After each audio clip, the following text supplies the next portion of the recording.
To wind up and to conclude our session this evening, I think scheduled for about 7 o'clock, it gives me great pleasure to call upon Dr. SaLee Amina Mohammed.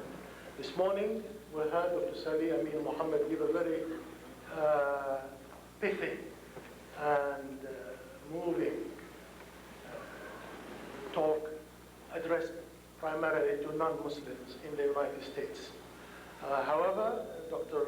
SaLee Amina Mohammed, like Her Excellency Dr. Tutti, is a many-sided person, and I gather that she is also an accomplished scholar.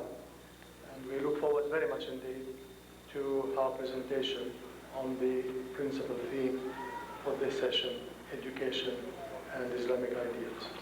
Dr. SaLee, تفضلي.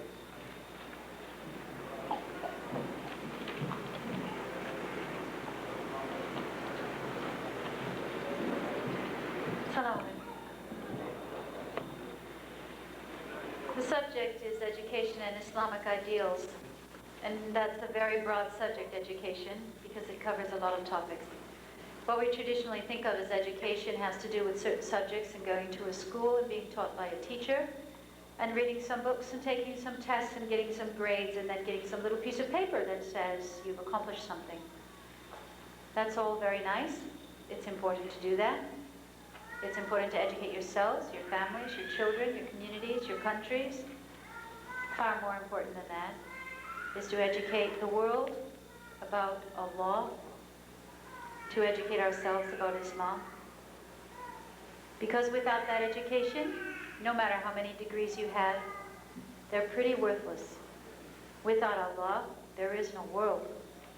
Without a world, what use are the degrees?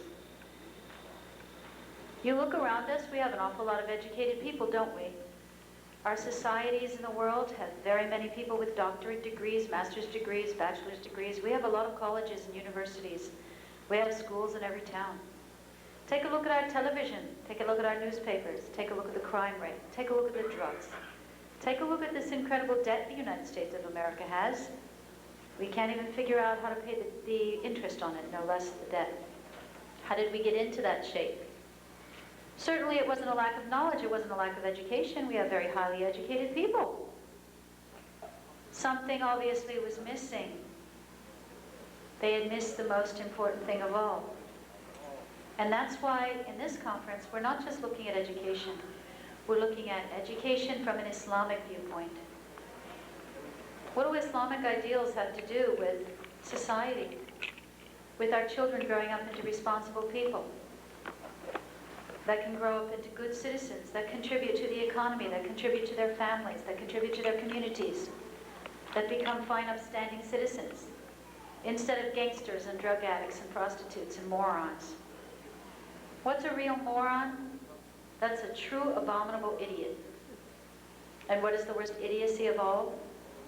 Not having any concept of who you are, of why you're here, of what are the really most important things in life. That's a real dummy.